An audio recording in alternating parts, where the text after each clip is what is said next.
This is Welsh ASMR 82. Hey, how you doing? So, we are back with the European Cup competitions. We're just going to look at the only one that happened last week. We had football on Tuesday, on Wednesday and on Thursday. How exciting. And of course we've got this week the Europa League matches happening. So I'm going to do a results video for the first round of matches of the Champions League. And next week we'll look at the Europa League while the Conference League and Champions League second round matches are happening. And I'm just going to keep doing videos every week. Make sure you look in the description box below for the invite to the official app Predict 6. I didn't do too badly on my first try. I got the Paris Saint-Germain at Atalanta score completely right. But a couple of you have done way better than me, so well done to you. Check out also on this channel the posts, the community posts, because I'll put screenshots of all my predictions up there to save time in the videos and switching between apps and whatnot. So check those out. So let's do the fixtures and look at the results, and then we'll look at the table afterwards. I'll also do a little bit of a preview for match day 2 and give you my predictions right now as well. I hope you enjoy the video and find it relaxing. Let me know how pleased or upset you are, or how impressed you were by certain matches from match day 1. Okay, so to start off we saw Athletic Club de Bilbao back in the Champions League. I can't remember, I think it was like 2000 and something. They were last in the competition, so quite a while ago. So back in it, at home in the San Mamés, but Arsenal spoiled the party. Arsenal, by quite a few pundits, are being banded around as potential Champions League winners. They were back and forth with Athletic Club for the whole of the match, really, up until the two substitutes came on. Martinelli, who scored almost immediately, and then Trossard. So I felt a bit bad for Athletic Club, a side that I usually support. But in terms of how good that was for Arsenal, I thought that was an excellent result for them away from home in a difficult place to go. Very ferocious crowd in that stadium as well. 62% possession, same amount of shots, but more on target and a much greater XG. So well done to Arsenal. I predicted at least a draw between these two teams, and I'm not hugely shocked that the side from Brussels got the win, because they're a really, really good team. Obviously PSV fans will be absolutely devastated the opening match against, rivals from across the southern border to Belgium. They all went a bit wrong at home. They'll be quite shocked. I was very impressed by Van Bommel's performance, though. I thought he's a really speedy player down the wing. But goals from David El Hadj and McAllister, yes, McAllister's brother, with the 3 goals there for the away team, who had much less possession but way more shots, both in general and on target. Bit of a disappointing opener for the Dutch there. However, that was Union Saint-Gilloise's first ever Champions League match, so well done to them. Then we had this, from a Benfica perspective, debacle that set off a chain of events. So Benfica were quite comfortable after the quarter-of-an-hour mark at home. Barrenechea and Pavlidis with the goal. They looked to be sort of sailing ahead. Quite easy win against a really lowly ranked team. And then Karabakh just jumped into life, and Andrade, Duran and Kashchuk scored. Kashchuk's goal particularly very, very good quality from the Ukrainian on the 86th minute. And yeah, the side from Azerbaijan won in Stadio da Luz, and then the manager got sacked, and now Jose Mourinho is back in charge there. So very sort of crazy week Benfica fans have had. But yeah, quite embarrassing to lose at home. They would really want to beat or at least draw to anyone at home, let alone Karabakh. So yeah, it's quite a distraught opening match for them. But well done to Karabakh, who stayed in it 2-0 down and they didn't stop believing. Well done. Talking about spectacles. Have you seen the goals to this? I mean, some of the goals, particularly from Dortmund, but also from Juve, they're absolutely world class, and everything they sort of hit just went into the top corner. It was phenomenal, so entertaining. Juve are playing such nicer football under Tudor this year. They're scoring loads of goals. They scored 4 against Inter. Now they've scored 4 against Dortmund. Yeah, they're looking like a much better team this year. Not the side that got like 11 or however many draws last year. Oh, albeit 0-0 draws. This was a 4-all draw. I'd much rather a 4-all draw than a 0-0 draw, thank you. It's more like a sort of EAFC 25 match than it was an actual football match. So Yildiz, the young Turk, scored in the 63rd minute, Vlahovic with 2 goals, one of which in the 94th, and then Kelly on the 96th minute. Adeyemi stunning goal in the 52nd minute, Mecha 65, Kulto 74, and a penalty for Benzabeni. Must have thought he'd won it 4-2 on the 86th minute, but no, 2 late goals from Juve, and yeah, some of the goals, absolute worldies, just absolute worldies. Stunning, what a game. Really a very, very good advert for European football. And then we had Real Madrid against Marseille. Congratulations to Marseille. I've just noticed that this evening the match that was moved due to the storms on the weekend, the Le Classique against Paris Saint-Germain, they won at home 1-0. It's been a while since I've seen them beat Paris Saint-Germain, so félicitations. I know I have quite a lot of Marseille fans watching this channel, so congrats to you. They will feel a little bit salty about this result. George Weah's son, Weah, the American, scored against Wales in the World Cup, so I remember him quite well. Pacey, really energetic player. Didn't work out for him at Juve. They tried to play him as a wing back, but he's more of a striker or a wing attacking winger. And yeah, he's started really, really well for Marseille. Scored in the Bernabeu 1-0, and then 2 penalties from Real Madrid, even though the Carvajal was sent off for the headbutt.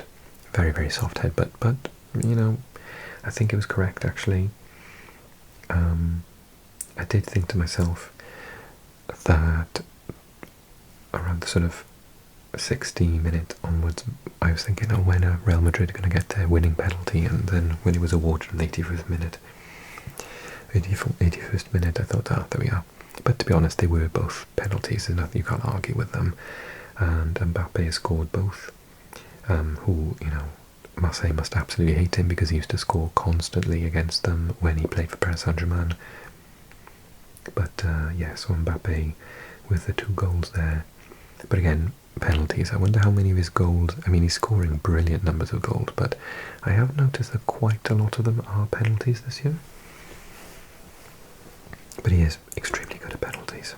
So Real Madrid salvaged themselves. They don't really have a right back now though, because Alexander-Arnold is out for 6 weeks and Carvajal has had a red card, so we'll be seeing makeshift right back again by the looks of it. Okay, and then next we saw Tottenham beat Villarreal, who I rate. So this is actually a much better result than some people might think. They might think, oh, Villarreal, haven't heard much about them. But don't be fooled, they're an excellent team. And I can still see them picking up quite a lot of points in the competition. It was a very bad blunder from the goalkeeper that cost them the goal, and apart from that, Tottenham didn't break through, so apart from the one mistake at the back, although they didn't have any shots on goal, but actually, you know, their first game in the Champions League for quite a while, away from home. It wasn't a bad result for them, but really good for Tottenham to start off with a win as well.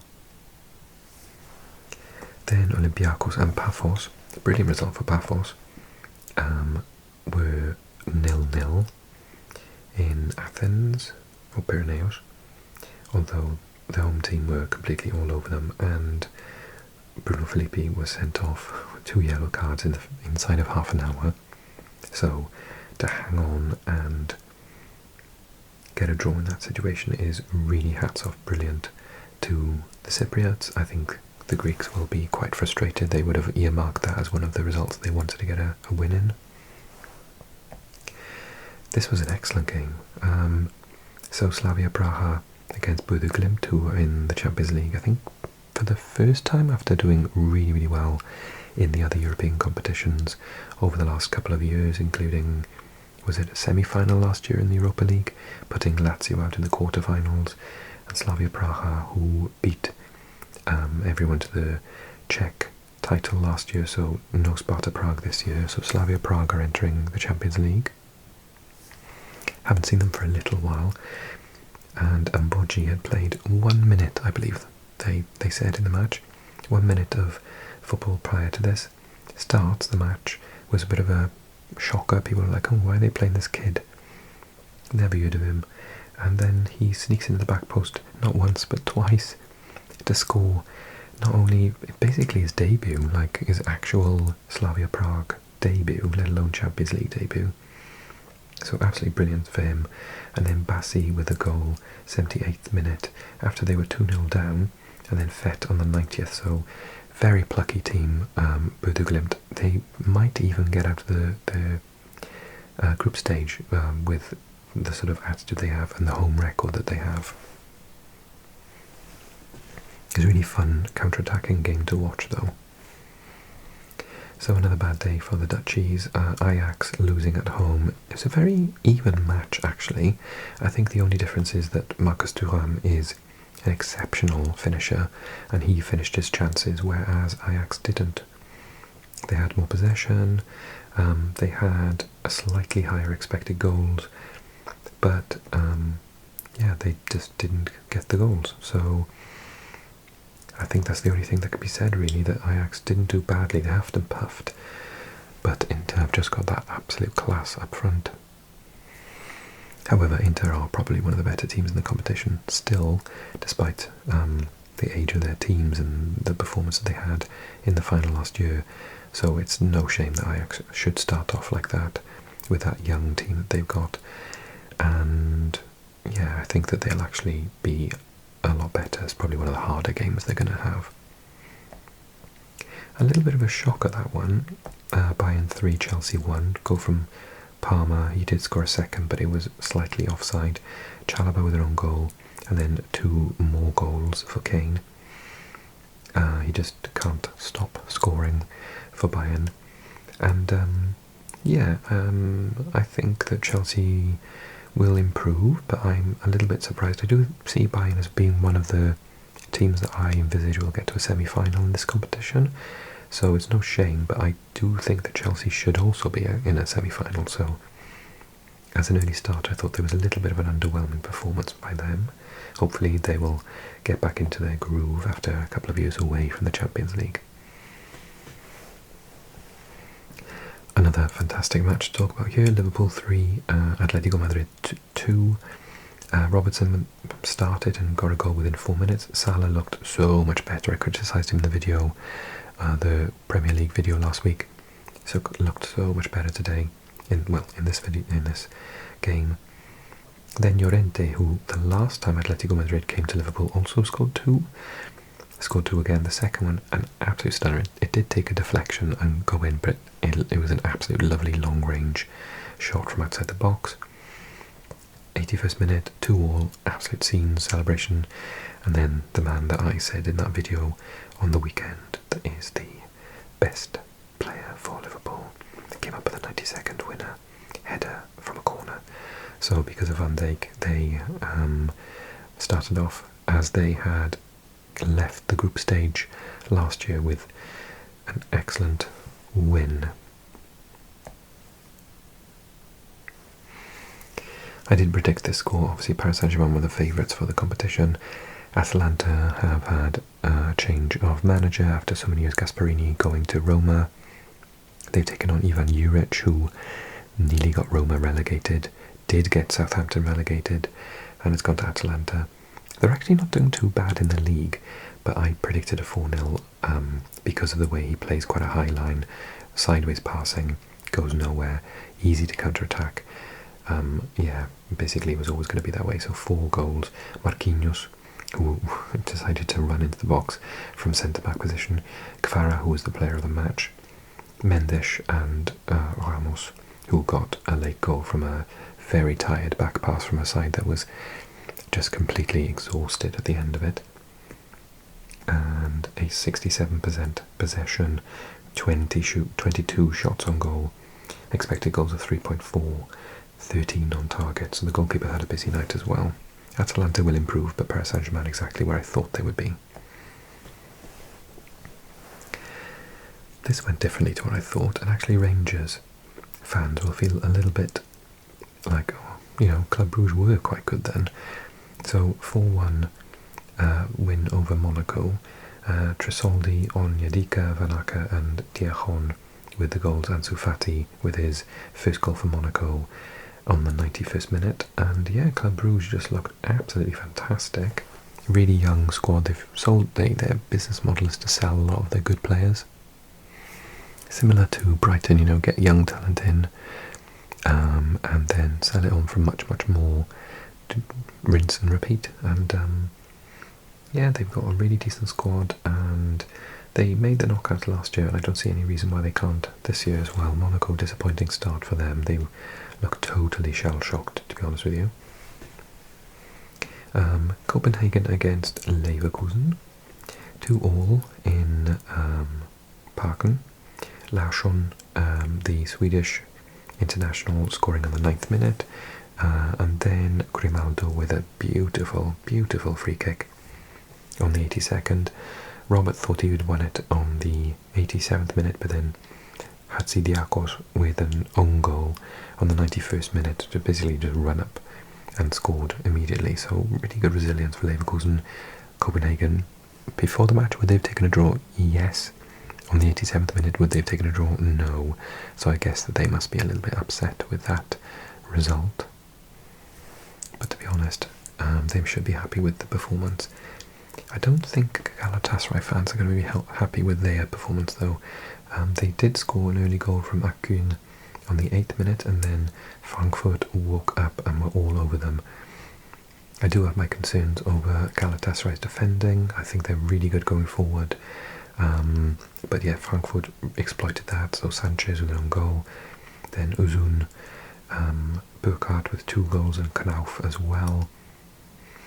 And they looked really, really good. I think he is a fantastic acquisition for them. Frankfurt, who I've said, they started a little bit slowly in the league, but this was an impressive start in the Champions League. I think that they could be a bit of a shock team, either in the Champions League or the Bundesliga this year.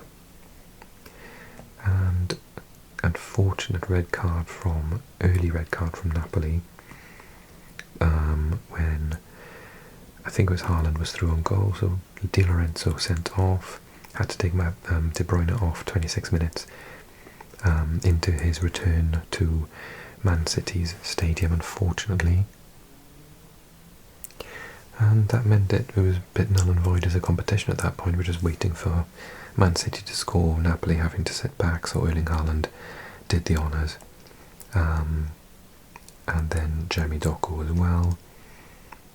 And yeah, so there was a bit of a shame, because without the red card I think it would have been a lot more even, a bit more exciting.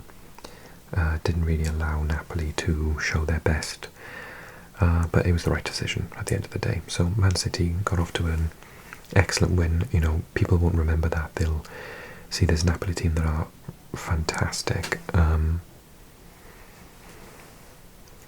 Okay. Then we had Newcastle losing 2-1 at home to Barcelona. Fantastic stadium atmosphere. Obviously, Rashford. Where's this player been for so long? Absolutely stunning goal, and then scored a second. Gordon with the sort of conciliatory goal on the 90th minute. Newcastle didn't look completely out of place at this level. I thought they did really, really well. Higher expected goals, but obviously they've got injuries up front at the minute with Wissa out, and Voltemada didn't start the match. So I'm not sure if he was carrying a knock or just being rested or wasn't completely match fit, because he came into the club quite late in the window, didn't he? But yeah, Rashford looked absolutely amazing. Really good game to watch. Very much attacking football all round. Shame that they couldn't get at least a draw, the Magpies, but you know, Barcelona I'm tipping to win it this year, so I think that that's not a terrible result, to be honest. I think they'll be fine. And then the last one, Sporting making short work of Kairat Almaty. 2 goals from Trincao looked really impressive throughout, and then Santos and Genda with goals as well. But a nice first ever goal in the Champions League proper from Filho, meaning that Kairat Almaty have at least ticked that off their box. Maybe they're going to come last in the league stage, but they might surprise a couple of people, particularly at home. Okay, so let's look ahead. We have Atalanta against Club Brugge. I think that will be quite close. Club Brugge might be able to get something out of that. Last year I would have said no way, but this year I think they are able to do something. Kairat Almaty at home to Real Madrid. Massive tie for them. Hope the stadium's full for it, and the players will definitely be up for it. It's obviously an extremely long journey. Almaty is like closer to the border of China than it is to anywhere in Europe. So basically Real Madrid flying to China for a Champions League group stage match. Will tiredness be a factor? Maybe. You know, and will the conditions, the pitch and everything in Almaty work in their favour? Yes, definitely. So I don't think it's going to be like a 6-0 or anything. I think maybe 2-1 or something like that. I'm thinking this one's going to be like a maybe 1 or 2 all draw. Atletico Madrid Frankfurt. At the minute, I think Frankfurt might win this.